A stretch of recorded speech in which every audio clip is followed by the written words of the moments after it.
And we're live. Hello, hello, everybody. Good to see you all. I'm happy to be here with you on the Monday night together with Alisha. Uh, Good to see you, Wanderlust Kate, Jimmy. Good to see you, Dennis. Um, so today we're going to have Alisha on. And before we're going to start talking, I wanted to say that if I look weird in my eye, it's because I walked into my own door, which was not pleasant, very violent. And I had a small concussion, a light concussion. And so it's a bit better now. But over the weekend, I was nauseous all weekend and stayed in bed. And it's still a bit swollen. Thank God I don't have a black eye, but you know, yeah, that wasn't very much fun. But anyway, we're here. Hi, Mel. Good to see you. Another Aussie. We've got Alisha here, who's an Aussie. And good to see you, Alexis. So today I invited her because you have a special story. And thank you for coming. And Thank you for having me. Yeah, you have a channel as well, Cosmic Gateway. And you're from Australia, Melbourne, which we all know how Melbourne is at the moment and was over the past 2 years. But yeah, I wanted to talk to you about your journey, your story, because it's quite special. I heard it, and do you want to tell a bit about that? Sure. I don't even know where to begin. There's so much. There's so much to my story and my journey. Well, I guess just to start off, I'm born and raised in Melbourne, Australia. I still live here. I grew up as a starseed. I've had many experiences, been an experiencer all my life. Probably didn't come into full conscious awareness of that until around 2015, after I had a massive sort of Kundalini activation. And it was like, at that point, looking back, I was like, oh, wow, this has really been happening for a really long time. But it was like connecting all the dots. And it was at that point that my life changed quite drastically. But I don't know, where do you want me to begin? So what happened that you woke up all of a sudden? Well, woke up. Well, that's how we call it, right? So what happened that it got triggered memories and things like that? Well, I would say I'm one of those people, and I hate to say it like that, but I've always sort of been consciously aware for all my life. So, growing up, esoteric things, UFOs, ETs, all that was very common in my household. So there was sort of nothing that wasn't spoken about or practiced or dabbled in, or explored from a very young age. And I think, in hindsight, looking back, it kind of prepared me for this unique journey that I'm on, because I think if I had to go through the levels and barriers of not being in a family that was somewhat supportive of that, it would have been doubly as hard, to remove those layers of programming and trauma that people accumulate of not being in a supportive family. So I guess throughout all my life, from a young age, I started practicing energy healing, reading, things like that. Officially and formally, I found my first teacher when I was about 15, 16. And then I started training all sorts of psychic development when I was 17, as soon as I finished high school. So I've been deep in it for a long time in all the different facets of, I guess, spirituality and energy and reading and psychic and healing and all that sort of stuff all my life. And I think it put me on a path, because I always knew, as many of us do, and I know that this is not unique to me, I always knew from a very young age that there was something really important that I had to do. And it had to do with the world and the world that was changing. I didn't have terminology back then about, ascension or new earth, but it was like, I knew that in my lifetime that there was going to be massive change on this planet, and that I would have a role to play in that. It's so beautiful how everybody has a different story, but we all get to the same point in the end, like now, right? Where everybody's like, oh, okay, I've got a mission. Oh, I'm starseeds and all this and that. But everybody had a different way of getting there. But it's actually very interesting to see. You know, there are more ways that lead to Rome, and we all get to Rome, so to speak. Yes. Right? Yes, indeed we do. And here we are, 2022. Yeah. So then how did that start for you when you were small? Did you have experiences like, you know, visitors or anything like that? Yeah, I think some of my earliest memories, I can articulate it differently now, but as far back as I can remember, I remember being taken off planet as a kid, and looking down on Earth. I also had a lot of recurring memory, quite a traumatic memory. I think it's probably the most traumatic memory that I brought through in this lifetime, of being the last person on a planet. Um, Whoa, yeah, that's After destruction, yeah, and it would keep me up at night, and I would say I was probably around 3 or 4, and the terror and the horror that I would, thinking that it was going to happen again, and what was I going to do about it. I used to have visitations of different spirits, but I think probably the one thing that kind of plagued me that I never spoke about was, and I think it was partly the influence of the material that I was interested in at a very young age. My dad was always reading books about ETs, and mine too. oh really? But it was rather because of the what the crash at the what's it? Roswell. Yeah, Roswell, right? And so I find that interesting because even if your parents, I mean, they're quite open about it, because otherwise they wouldn't read about it in the first place, and they were fascinating. I always wonder if that is actually kind of a trigger for children to, you know, get more acquainted with it. Yeah, 100%, 100%. Right? Yeah, yeah, yeah. I look back and I see how, you know, maybe 5-10 years before I was born, my dad started an awakening journey, and I think that was in preparation. Absolutely. Oh, wow. So yeah, I I think the one thing that I was quite scared as a child. You know, at night I struggled to sleep, and I was absolutely terrified because I believed that I was being taken at night out through my window. And I guess my logical aspect, even as a child, was like, oh no, that's just a fear. And I look back at that now, I'm like, you know, I think Well, that there was something the fact to that you that. were fearful of it, that means it wasn't very benevolent either then. No, no. And Otherwise that, it would have, you know, if it was benevolent, I guess you would have looked at it a different way. absolutely, absolutely. And I think I mentioned that, but that's something that I haven't really delved down the rabbit hole of unpacking at this point. I don't have, you know, I'm okay to do that. I'm at a place where I can go in and accept whatever. But yeah, I would say, just as a summary, I think I've had positive and negative experiences since a child. So yeah. And yeah, a lot of terrifying ones too, that I didn't necessarily have language or full understanding or comprehension. And now you can look back and go, oh wow, okay, it was that, you know, you can make more sense of it. Right, So because now you know who they were, kind of. Okay, so yeah. can you talk a bit about that? Who were they and what was their purpose, or what did you learn about it? Look, I can't talk in great depth. But my general feeling or sense, only because of experiences that I've had, say in the last 5-6 years, I've had malevolent experiences with Zetas, Zeta Greys. And so my understanding is that there is a level of interference because of the benevolent beings. So I primarily work with Arcturian and Lyran energies, is probably the strongest resonance. You know, I work, you know, with a lot of different energies and frequencies from different star systems, but I'd say they're the two strongest ones.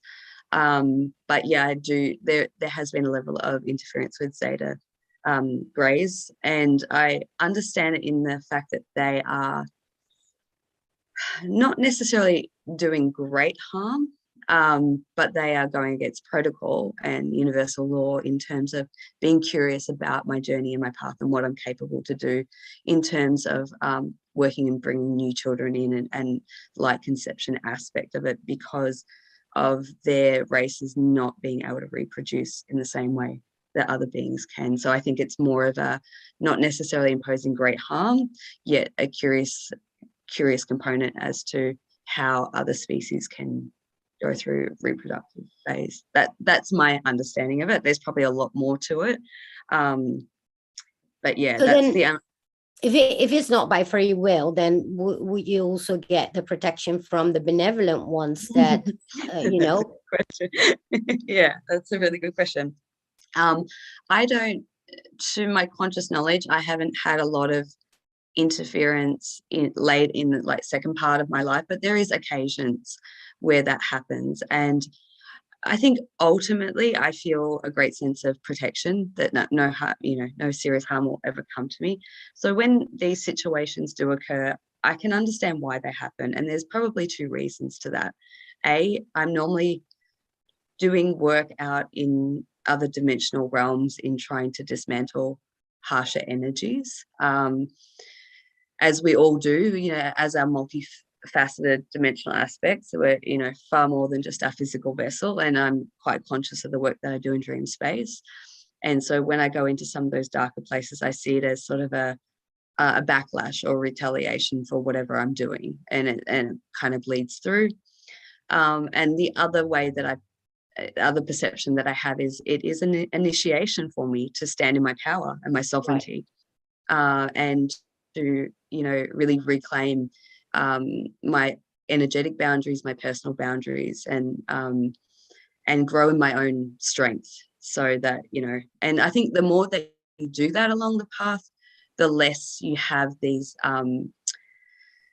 attacks and things like that. I often say, and it's very true, I think that for a decade of my life through my 20s was an entire decade of psychic attack to some degree and some level. So I think you build your resilience through those extreme circumstances to know how to kind of go about it and in the best way, and you learn techniques that don't work and the ones that do work. So yeah, I always because I had like many years of that, but I didn't know. I thought it was all me, and I was just screwed up and everything was negative and this and that. But now I learned, oh, wait a minute, that was total interference, right? And once you only learn that, then you start to obviously also learn how to, protect yourself. But for those that don't know, they have no idea. They blame it all on themselves, right? Which is an extra trauma on top of it, right? Exactly. Yeah, absolutely. Yeah. And I think that's a big part of the work. It's a facet of the work that I do to help people navigate through that, because it's challenging. And if you don't have the level of understanding, it can make your life 10 times worse than what it could or should be. Yeah. Well, I do And it's believe traumatizing. some people, it takes longer for them to wake up. In my case, that was the case. And so, but maybe it's all meant that way. Maybe you need just longer to learn certain lessons, right? Mm-hmm. Yeah, absolutely. And I also see that, I am one that truly believes that we have a divine, blueprint, and that we write our own soul contract before we come in. Maybe not everything, but the vast majority of the experiences that we'll go through.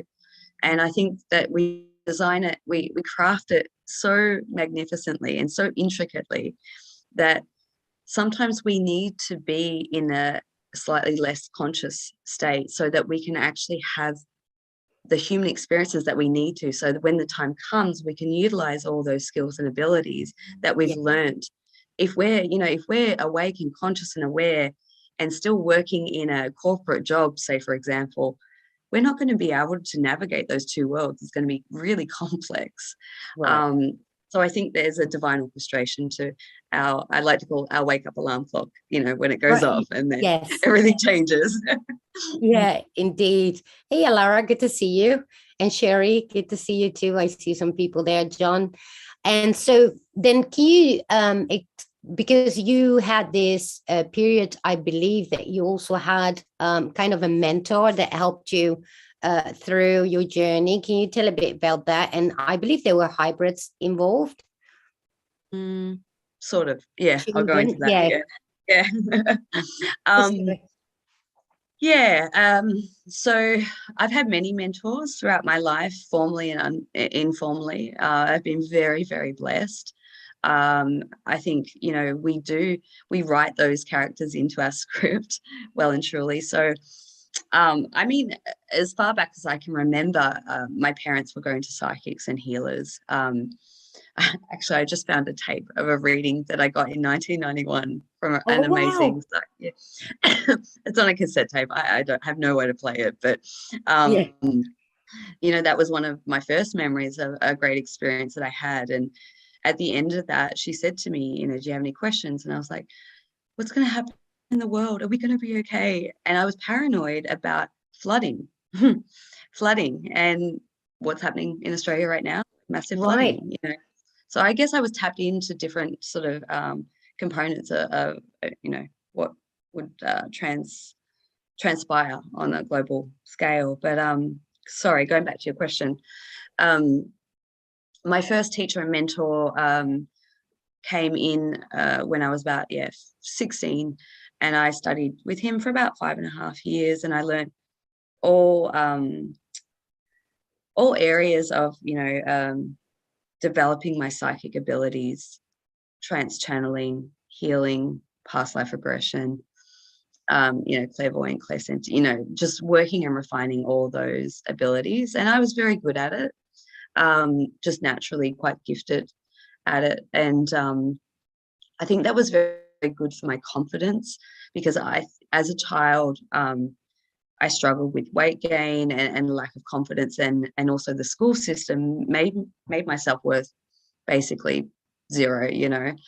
And so to come out of school and to go into training with him, it really, I felt like I came into myself at that point, because I was like, oh my goodness, I'm actually good at something here. Yeah. Um, Oh, that's so amazing. I definitely didn't have that. I mean, I struggled all the way through by myself. So, yeah. So I didn't I get think to develop all those things either. Actually, they are coming now, right? It's interesting how like I had Zoe Jackson on, and like she said, like a year ago, I would thought that you will all have a tinfoil head. And now she just channels anything and everything, right? And she is full blown contactee in a yeah, year, wow. right? So Yeah, it's so interesting how some people get the long road where they, get the actual training and all that. And there's other people that all of a sudden snap and everything turns around, right? It's, yeah. yeah, it was I've meant that seen it. way. I agree. Yeah, I agree. I've seen all different paths, and it's beautiful to watch. And It I is. think the level of energy and consciousness rising currently, it doesn't take people, the long haul. It can just switch on Yeah, instantaneous. Yeah. It's absolutely.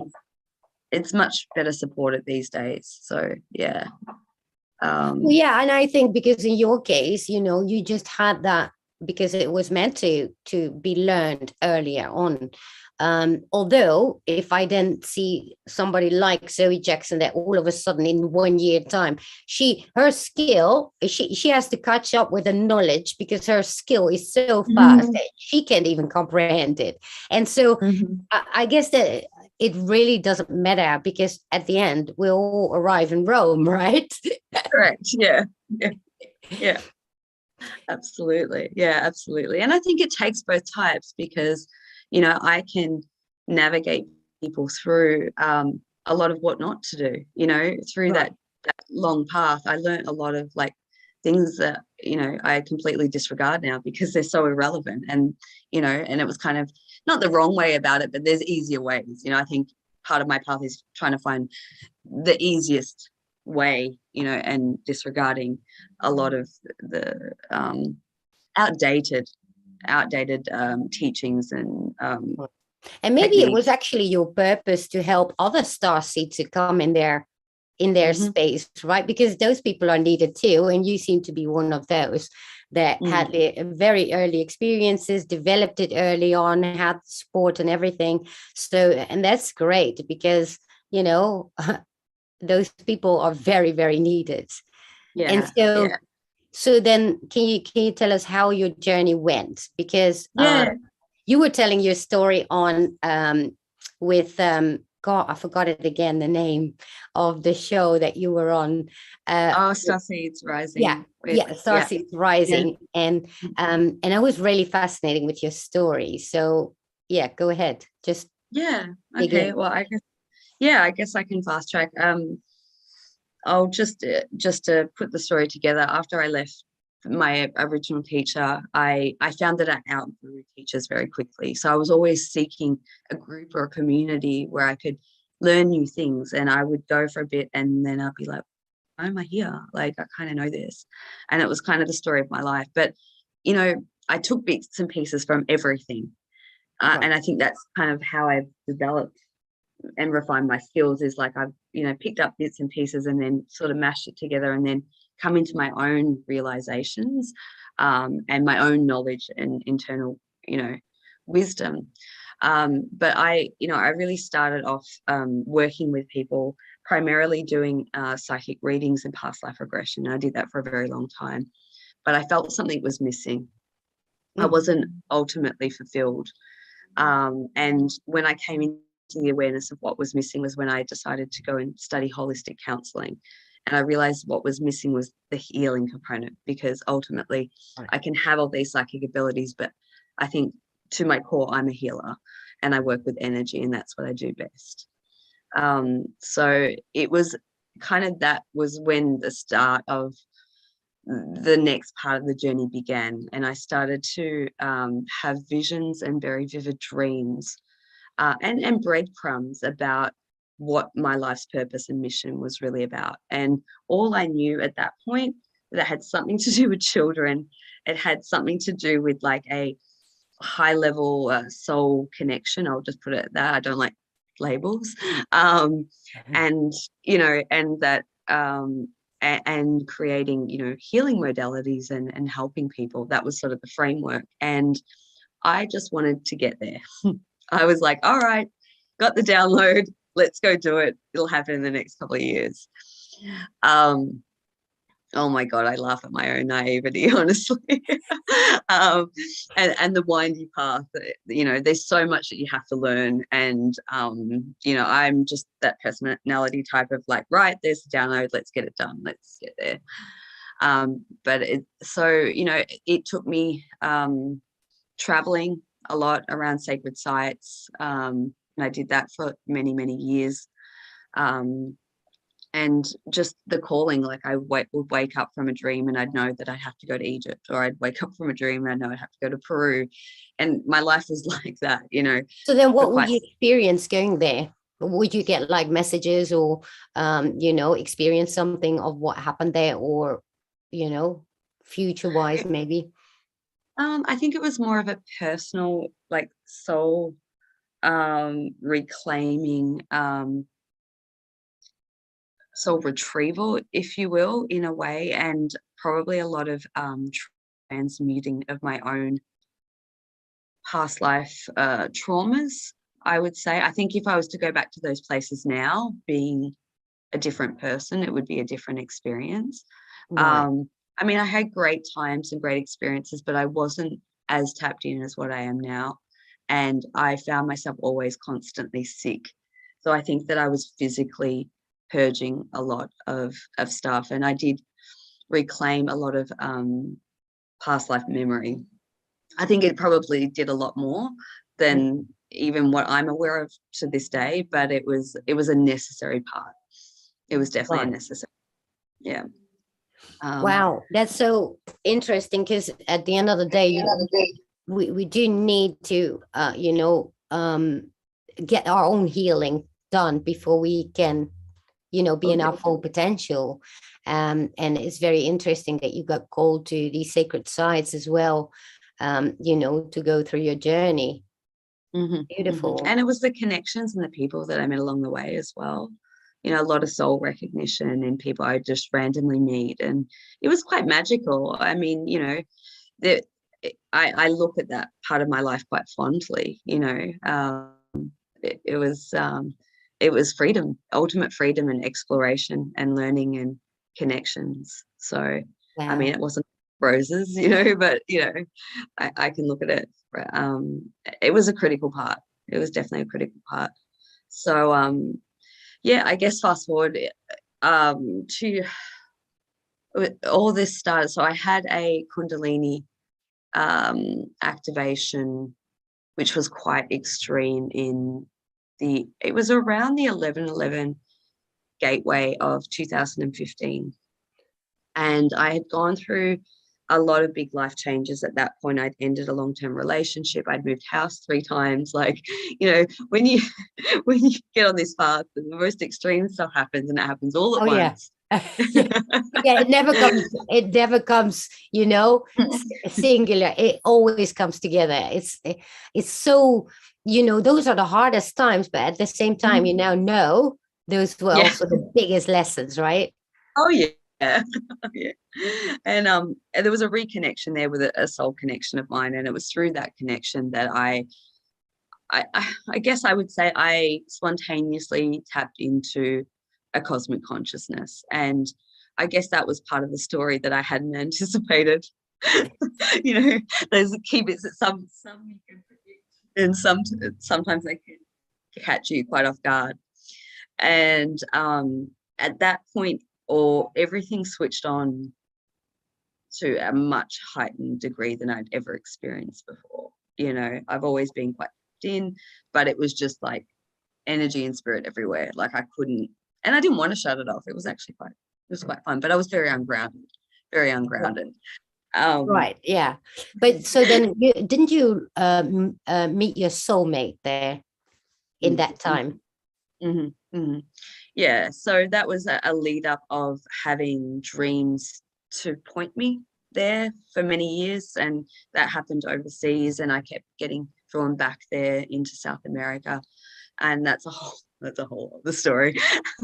But I would get, you know, dreams, and I didn't understand. You know, a lot of the work that I do now is like around twin connections and high level soulmates and different types of divine counterparts. And I think that's been a lifelong journey for me. I've had very strong soul connections, and trying to piece that together to compartmentalize how it all interweaves and works.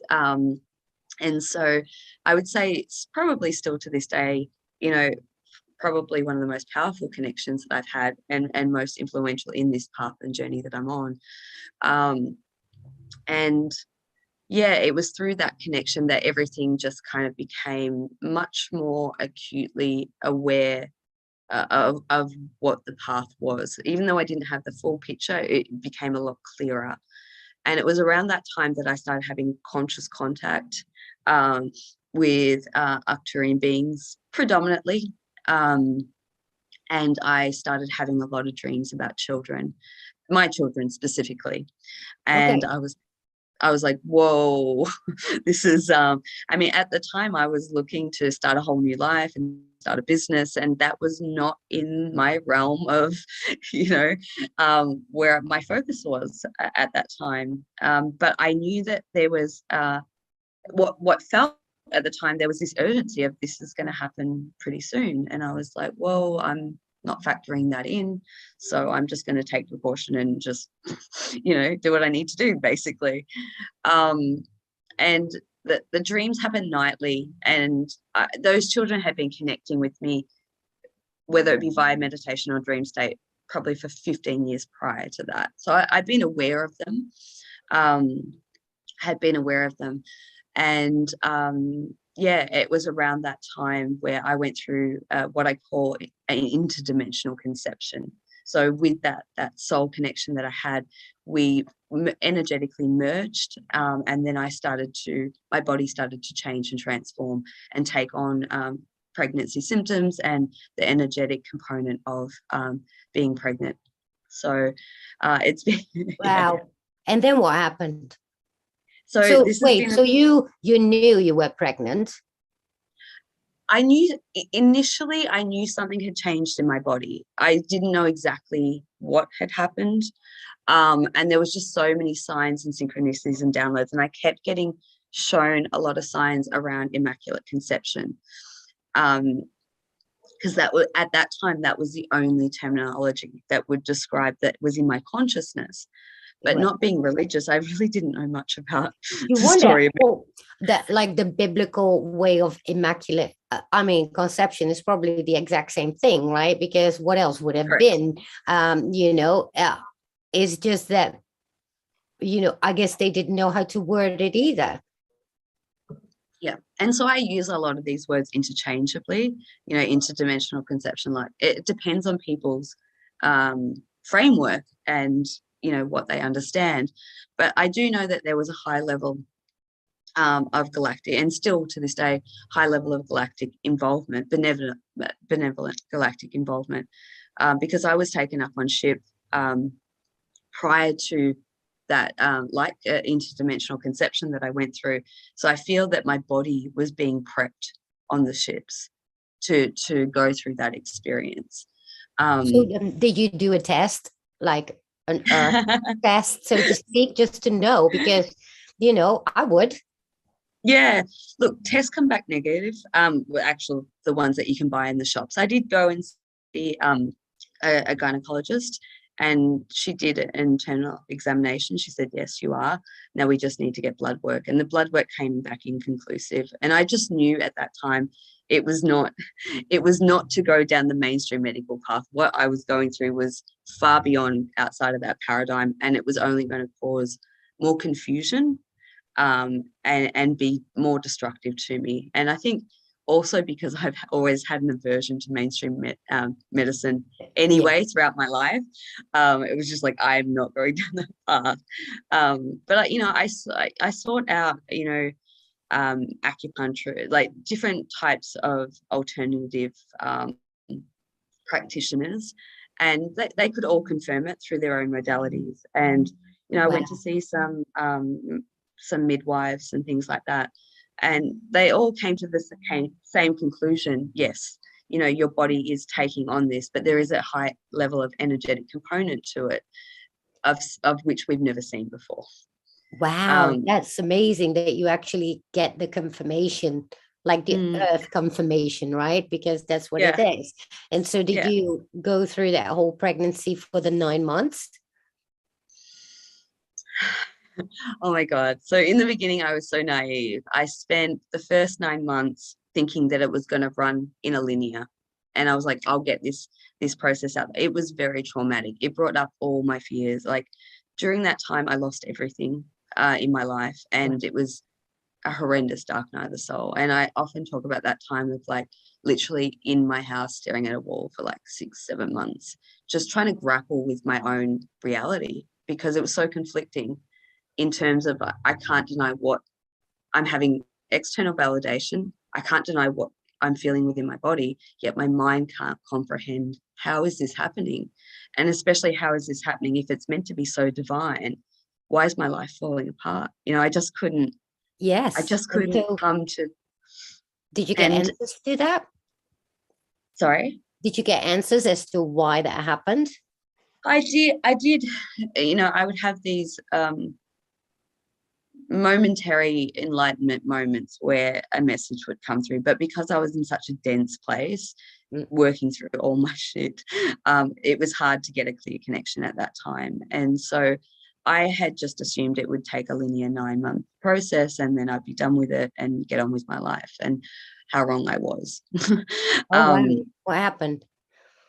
so the process goes on. So what I understand now is there is no linear time to it. I started to then come in contact with women who had been going through these type of energetic, or what I call 5D energetic pregnancies interchangeably for years.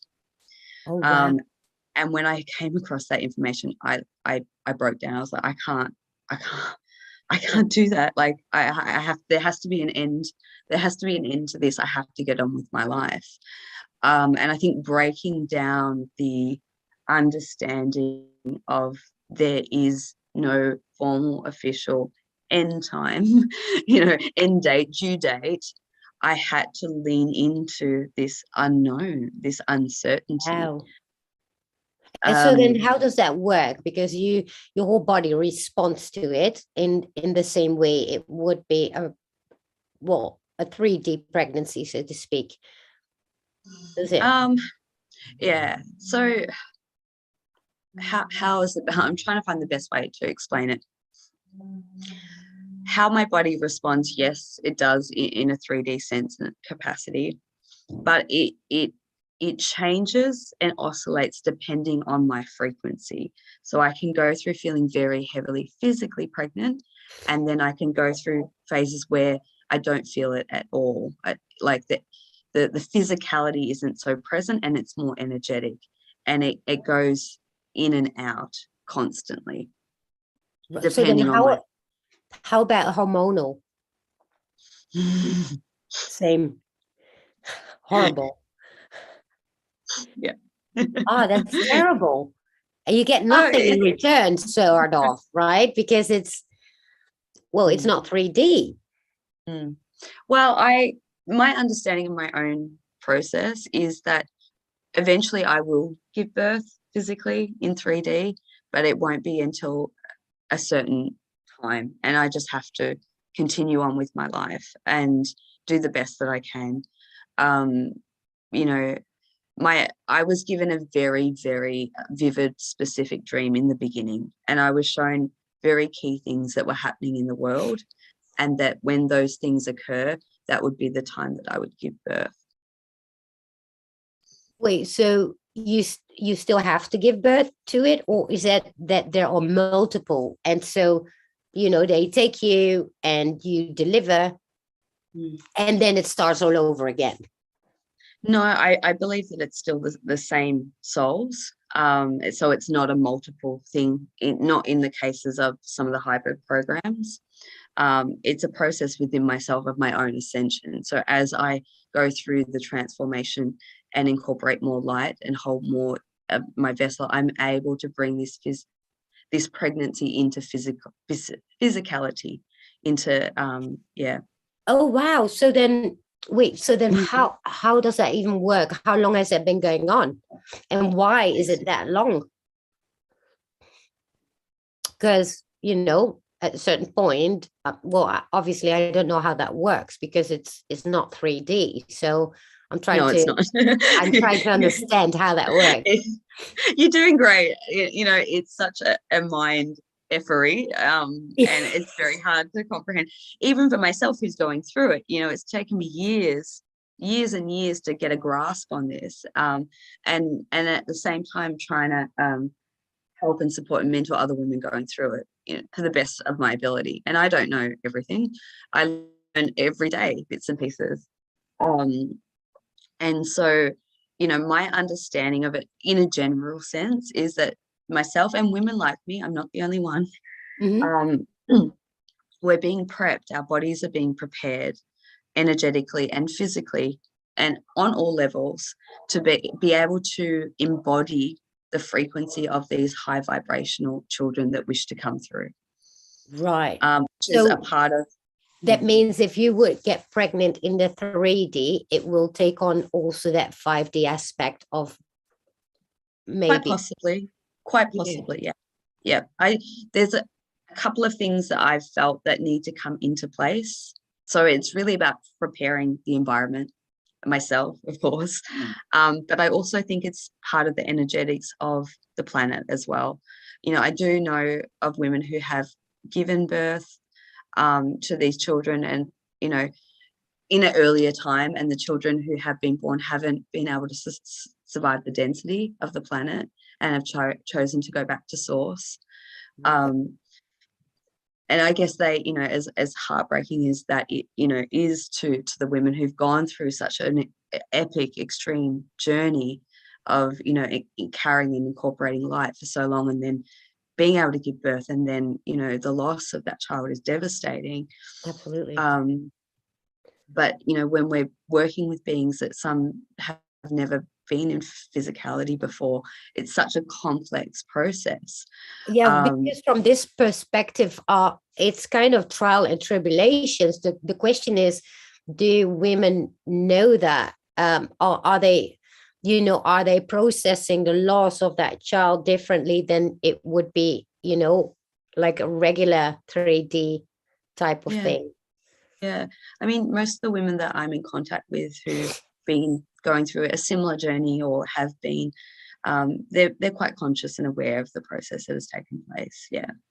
So but also they have that higher perspective too, and the connection with the child and understanding, that child had to go. It served its purpose for now. It brought light onto the planet. That was the purpose. And there's that, balancing act of grieving the human experience, but also understanding the high perspective of things. So Well, yeah, because if you are already that in touch with that 5D and it happens, I guess you process it differently anyway. But obviously, the grief is not less, right? no. Because it's still that's the human part, right, of us is grief, it's love, it's all that stuff. So I don't think that makes much of a difference. Is maybe the way that you cope with it, and knowing that it's kind of trial and error, because we have this transition going on from 3D to 5D, which is so you get these constant trial and error going on, Yes. also in this aspect of birthing, right? Yeah. And I look, I truly believe in terms of my own journey, it is trial and error.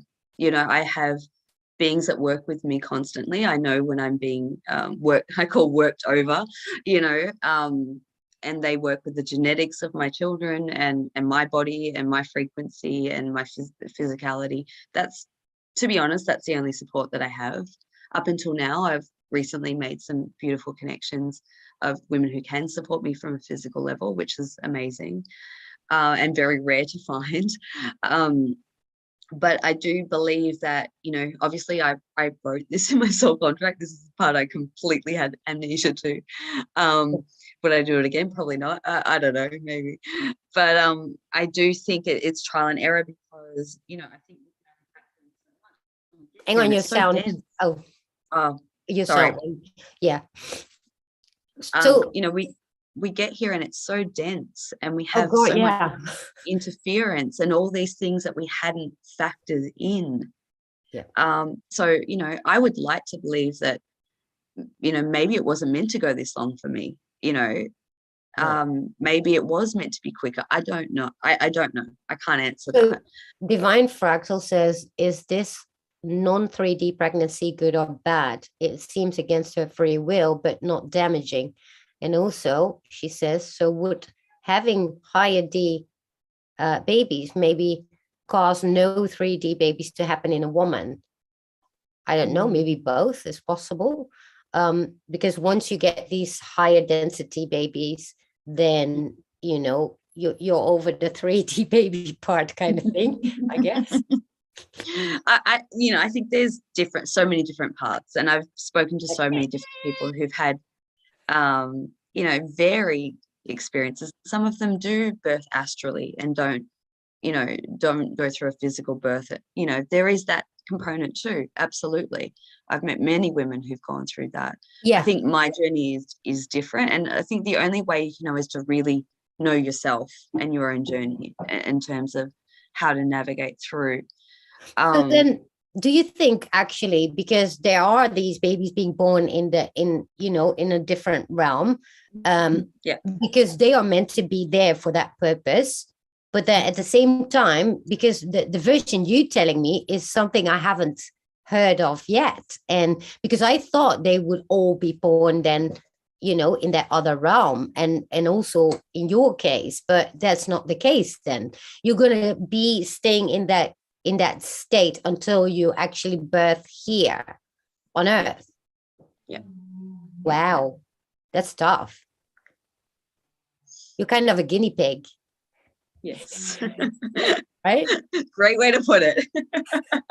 And I can openly talk about it and laugh about it, but it has been a horrific journey. It really has.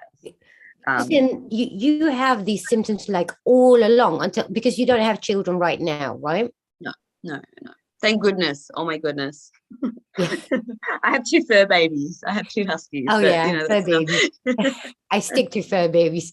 But so then I'm trying to understand, because did they actually explain it to you, or do you get to actually ask about it to your guides or whomever you are in contact with? Yeah. Yeah, I get a lot of good intel. And, just to go back to that question that was posed, and I think that's a really good question, is it against my free will, and, all Right. that. I questioned that a lot in the beginning. I really did. And I think that because I was so bitter and I was so hurt and wounded and going through my healing process, that I felt as though it had gone against my free will. I was like, where's my choice in this? I didn't ask for this. Yeah.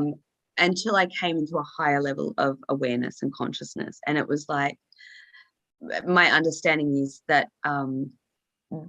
that this is a part of my path that I chose. And when I look back at my life, you can see the threads my entire life, that I was being prepared for this moment and this experience. But it's like the unconsciousness of us that acts as a simulation so that we can go through our tough initiations and healing process. And my understanding is that there was a tipping point around that time where I went from having, now whether you look at this from a vantage point of perception, or there was a shift, I don't like to give any definitive. It can be one or the other. But I know that a significant change happened in my life, where I went from potentially having more free will range to going, I am here to serve divine will and my highest path. Right. And so Mel is asking, so they are waiting for 5D, but why come in so early then? That's a Good good question. I think that we all have unique contribution to ascending the planet. And I think my unique contribution is, as I bring in the frequencies of these children, I bring more light onto the planet. So I think coming in early, so to speak, is actually assisting and facilitating my own ascension, and also being able to anchor that light. And, when you look at it from the larger perspective, I'm not unique in this. There are women strategically placed all over the world going through this. And if you think about the amount of light that's coming through from different star systems and different realms, that's just one component of being able to bring in frequencies to support the Earth's process. So then, because there are many star seeds being born, right? Now, and these children are so intelligent. They know stuff that I'm like, it's mind blowing, right? Like, she's from Australia. She always talks about them, the new humans. Mary Rodwell. Mary Rodwell. She's Yeah, amazing. I had her. Yeah, she does amazing work. It's been going on for decades, her work. And so then, is that different from the children that you would bring in? Because, in a way, also those children are already apparently coming in with a lot of knowledge. So I wonder what the difference is. Is it maybe their own density or something that might be different? Yeah, I think so. I think it's just two things that come to mind when you say that. I think those children that have been coming through for at least 10, if not more years, are preparing the way. I think they come in waves. So, this group decides to come in, they bring their frequency, their gifts, their consciousness, what they have to share.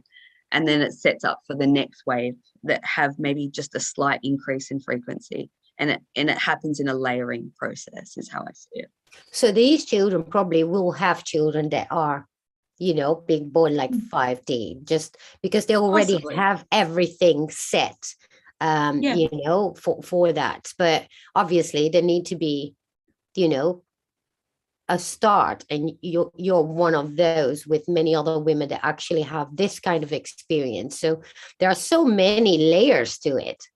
Yeah, it really is. And I want to thank you, because you've really journeyed with me so well. I know that this is a lot of information, and it's a lot of new concepts, and a lot of people really struggle to grasp it, including myself in the beginning, so I don't I don't get upset with people. It's just it's hard to wrap your linear head around. Yes. Yeah, that's it. Because you said it's not linear. So what do you mean by that? So I monitor and I understand myself in terms of when I'm holding higher frequency within my body in that higher dimensional state, my body incorporates more further along pregnancy shape and physicality. When I'm in a lower state of frequency, when I'm going through a release or a clearing and healing, my body morphs back to a slightly lesser and less physical. So I understand it more of a process of my own ascension rather than trying to count it in linear time. So, okay, so what you're meaning is you're going kind of back and forth, like you can feel like you're in later stage and then you come back to that because of your own frequency or you know. And yeah, and the timeline jumping too. Wait, what? And being on different timelines. So that the back and forth, sometimes I relate that to timeline jumping. So I can be on a higher timeline and like, say, for example, I can be on a high timeline and feel and incorporate like 8 months along. And then, you know, a few days later, I can be on a lower timeline where that is so interesting. Spiral.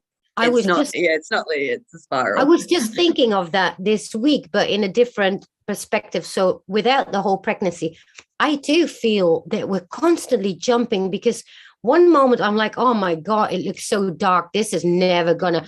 And then all of a sudden something changed in that same week. And I'm like, I feel everything is going to be fine. Yeah. And it constantly jumps. And I was just thinking about that yesterday. And I'm like, why do I feel today like everything is going to be all right? Everything is going to be fine. And then the next day, it can be the total opposite. And it's not so much my mood. It's rather what I feel energetically in the world. So oh, wow. So you actually confirming to me what I was already thinking, that we're constantly jumping back and forth because there is no definitive outcome yet. It all depends on how we as a human race, I guess, develop and get more enlightened, maybe, because, you know, the higher the vibration is, the more we jump to that timeline where we're like, everything is going to be fine, right? And then apparently as a collective we all of a sudden may jump back to that lower density. And I really, really noticed this, and I thought, this is not just me. And and Mel has the same, the constant back and forth. Oh my God, this is so interesting we're talking about it, because this is really what's happening, right? I wonder how many people in the chat have that same experience without thinking it's their mood, but rather really feeling that things are constantly going back and forth as in timeline. Because timeline is not what people think may be, you know, fixed. No, it's not. Right? It's constantly in flux, just like energy is. Yeah. But before it wasn't, though. Do you believe that we had that? We may have had jumps, but they took a lot of years before, you know, we would jump again. But now I feel it's literally it may even be on an hourly basis. Oh, yeah, I would agree with that. And I think it's becoming more and more pronounced, more obvious, and more unsettled. Like, you know, I've been noticing timeline jumps probably for about 5 years, but not to this drastic measure. Exactly. But also, you're not only jumping timeline, you also jump ahead in another timeline instead of being at the same. So if we have like multiple timelines next to each other, we're not always constantly in the same moment at that timeline, because sometimes I do feel we are ahead. It's like, hang on, something shifted completely. And other moments, we're actually back in a timeline somewhere. So even that is another jump. I love this topic of timelines, because I could talk about it for days. And I think the most fascinating thing you can do is observe your reality constantly. Right. Um, yeah, and when you become aware of the timeline jumping, it's really trippy, but it's fascinating, It and is. you can get It a only really good started for gauge. me this week that I was conscious of it. And I'm like, hang on, wait a minute, this is what we're doing. And, Mm, but you all obviously were already aware of that. But it's so mm, interesting that many mm. people come to this conclusion. And so that is progress, I guess, because, Yes. you Yeah. know, it means we start to become aware of that different dimension going on, because who would have thought of different timelines like let's say 10 Mm. years ago? Nobody, No, no, right? no, no. And now it's kind of like, oh yeah, we just jump timelines like it's a normal discussion, but it is, right? Yeah. Yeah, it really, really is. Two things that I have observed that may be helpful for people if they're trying to grasp, observing their own timelines is I've noticed in my own process is when we when we jump timelines and go to an optimal one or a higher one where things start to really all the synchronicities and you're feeling really good and everything's like in that space. It's like we temporarily jump to that timeline and we can hold that frequency, let's say for an hour, a day, a week, or whatever. And it's like, oh my goodness, like everything's just working out. And then all of a sudden we slip back. Yeah. And I see that two part. Yes, there is interference, and I won't deny that. There is a Yeah. timeline going on, but that aside, I think it also works in our own experience because when we're in that higher timeline, we're incorporating higher frequencies. Our physical body has to like acclimatize to that, right? So imagine we're incorporating more energy into our physical body. It's going to raise to the surface things that aren't in resonance of that. So we're Yes. going to jump back because then the process of releasing so that we can sustain and be in that timeline and that frequency bandwidth. And then it's like this continual jumping of like jump forward, go back a little bit, okay, catch up. And that's sort of how I've observed it over the years. That is Um, really fascinating, because I think what eventually will happen that everybody becomes aware of it. It becomes normal. Then you actually start to notice constantly when it happens. And then it's a matter of choice, right? Which timeline do you want to be in? And so it's inevitable that eventually, would there be people that stick in one timeline and others in another? I don't think so at the end of it all, right? So at the end of it all, you may choose, just because otherwise, isn't this a collective conscious effort? Because it's not an individual thing, right? no, it's no, it's not. No, it's not. We're contributing collectively, going through our own experiences, but you can also observe when you're in this timeline shifting and oscillating rapidly, how things get ejected really quickly out of your reality when you're, Yes. people, friends, connections, things can literally get ejected out in a split second, and then come back in too. So I've always said to people, don't take it personally, because as human beings, we can get really offended and really sad and upset that all of a sudden someone's just completely disappeared out of our life.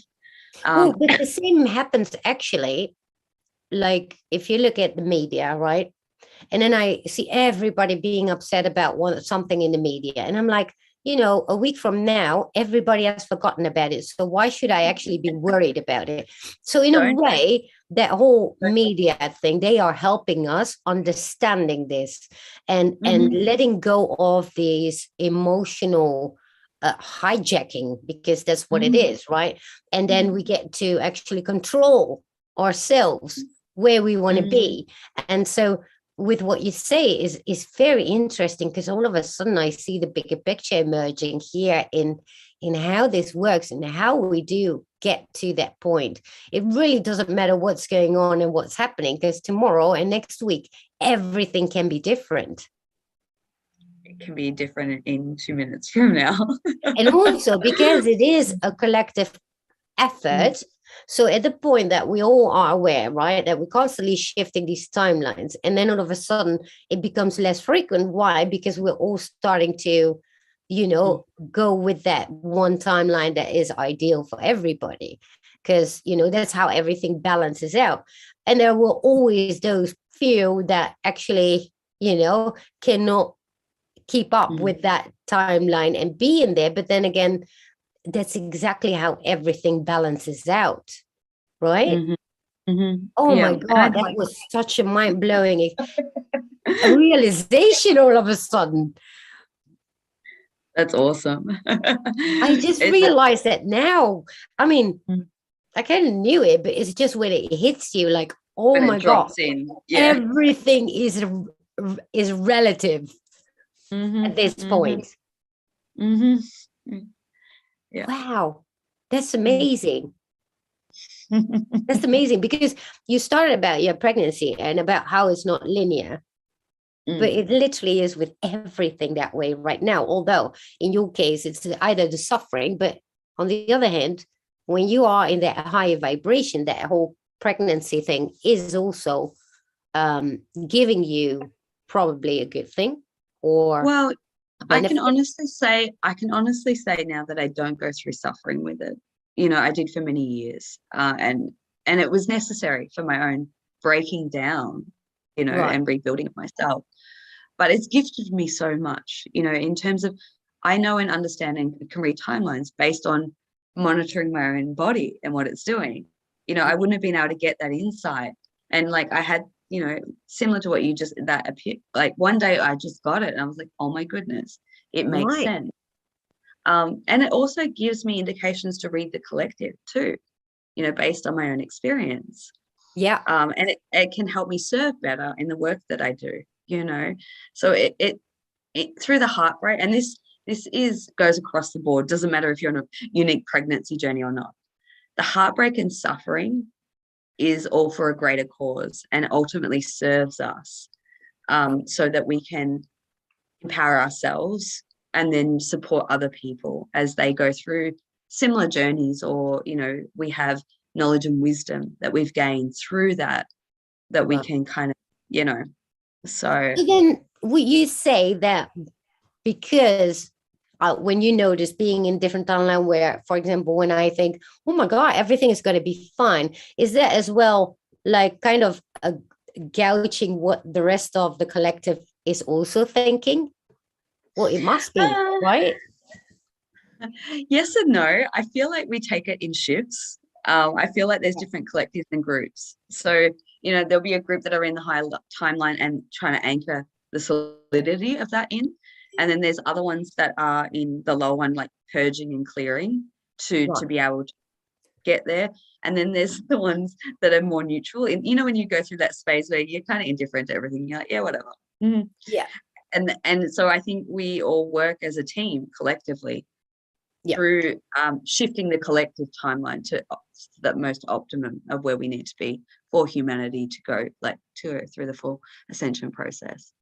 Fascinating, because I did notice that I've got this whole group of starseed friends, and usually we're all at the same moment. When we are in hermit mode, we're all in hermit mode, right? When everybody's cranky, we're all cranky at the same time, but we're also all positive at the same time. So clearly there is this, and I don't know if this is then because it's that specific group, because I guess you do find your soul group in a way, right?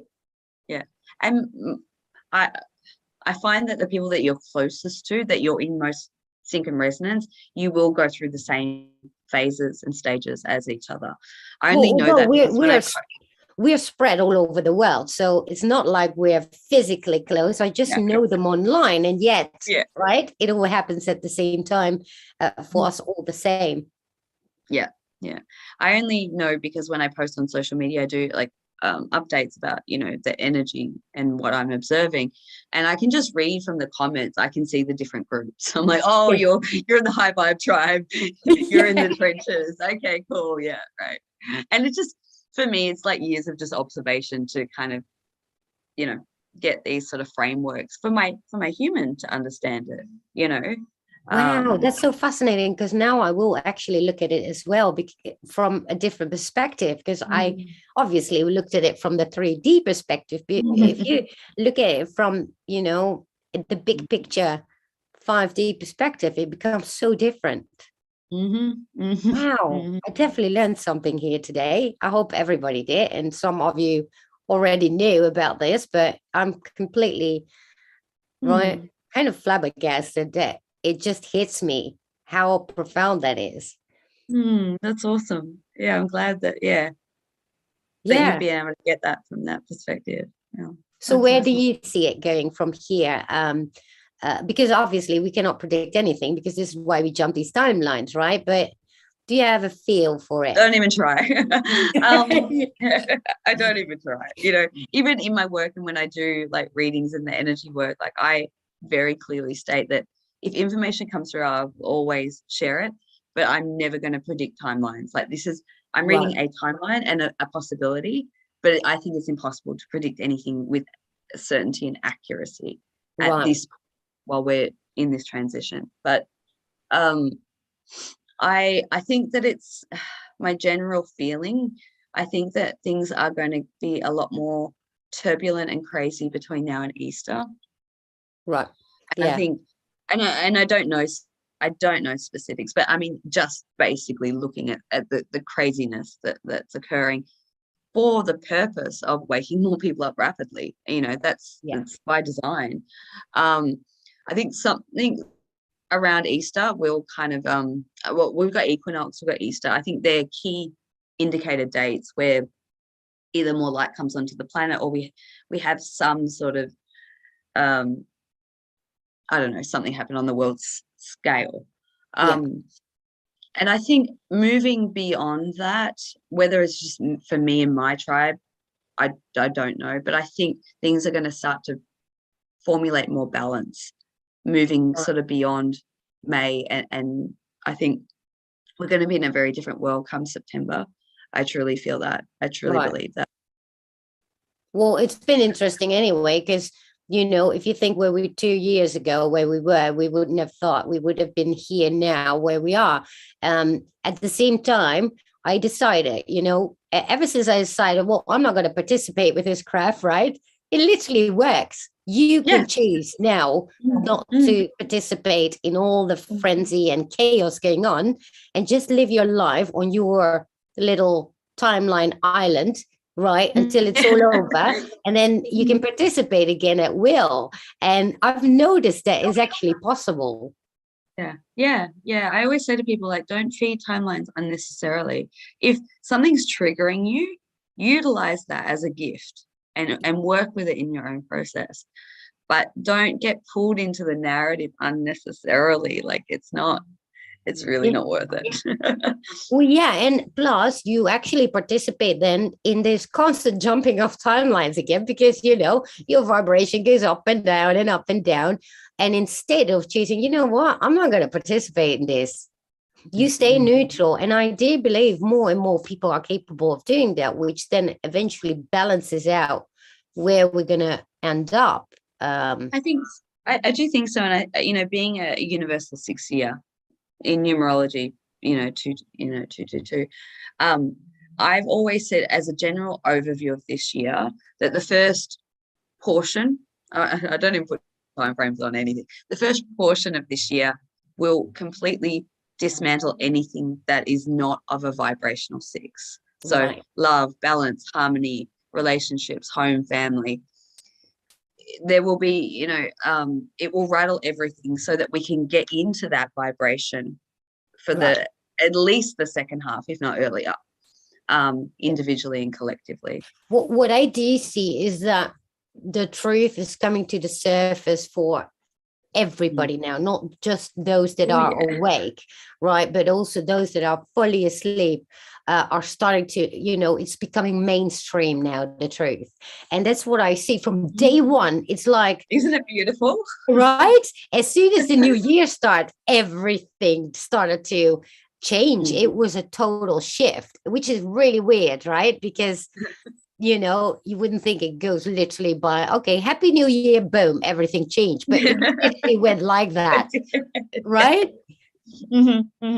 So I find that really fascinating to see. And clearly I'm not the only one seeing this. I do believe this is a year of truth, coming to the surface, and there's no suppressing truth anymore, right?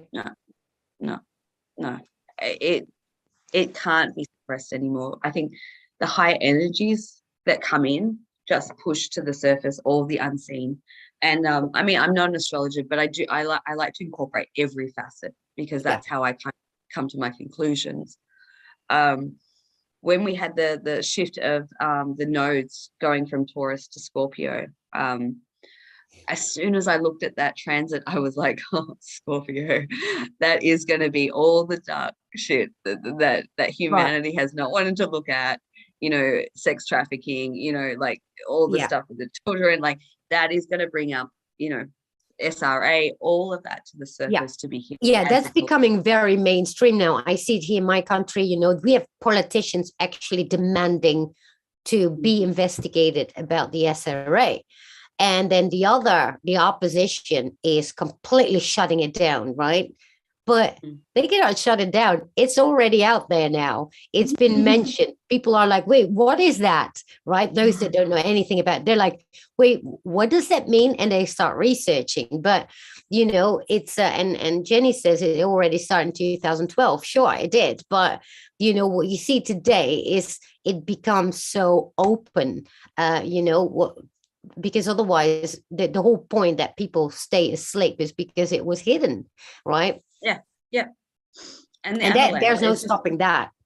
No, there's not. Beautiful. And nothing makes me more excited, because it has to come to the surface to heal, to move forward, so we can move into new earth. We have to rip off the band-aid of all the things that we don't want to look at, and we have to do that within our own lives and on a collective scale. And I'm one of those people, I'm like, I'm ready to put my boots on and get into the trenches and get down and dirty and clear all the shit out, so that we can, so that we can heal and evolve as a humanity and bring more love and compassion back. Absolutely. I'm here for that. Oh yeah, that's what we're here for, right? And actually, those that are awake already, we can literally choose now to not participate and change that, right? That balance, or maybe those vibrations, because we don't need to. We already know. But today it was very interesting. My neighbor sent me a message, and she goes, "Oh God!" And now it's a war. And I know that she wasn't awake at all like a year ago, right? And I go, well, you all know what it's about. And I start telling her what it was about and how fake it was, and, how the media use. And then she said, well, yeah, I know that. I can see that too. But she said it so matter of fact. Well, I knew that a year ago she wasn't even awake. And everything I said would normally have people tell me, you and your tinfoil hat. But she actually was like, yeah, I totally see that. And I was like, isn't that fascinating that not a year ago somebody would absolutely call me tinfoil hat, and now they just see it as a matter of fact. And I'm quite flabbergasted about that, to be honest. I love it when those things happen. It gives you like an influx of hope. Especially if you're having those days where it's, doom and gloom, and you see just the smallest thing like that, and you're like, oh wow, there's hope for humanity, just Absolutely. To see the rapid acceleration of the awakening. So then, well, we've come to the end, but what would you advise others still struggling, finding their own path? That's a really good question, and such an important question. And I like to keep things really simple, because I do want to acknowledge that I know that a lot of people are going through some very, very hard times. And I think going back to what to loop back around what I said before, it's the hard times that make us. This beautiful saying came to me years ago of like, what you feel is like soul destroying is actually soul defining. Yes. And so, going through as horrible as it is, it's actually setting you up and positioning you for exactly where you're meant to be and what you're here to do. And so make it really simple, and take the pressure off yourself. Give yourself the space to heal, to be supported, to be nourished, to be loved. Find compassion for yourself, because that's so important. And, do little things each day that are going to support you and bring you back into alignment and back into your heart space. It doesn't have to be massive things, Yeah. walking in nature, meditating, whatever works for you, do that and work at that day by day. And, ask for the support, whether it's physical Yeah. or non-physical, and seek support if you need additional, support as well. So I think in summary, and just Beautiful. yeah, and when it comes to your calling, the one thing that I did prior to getting on this crazy journey, every day I called it in because I felt the calling from my soul that it was time to do what I was here to do. And I just said, all right, I'm ready. Bring it Right. on. Beautiful. I love it. So where Mm. can people find you? Cosmic Gateway.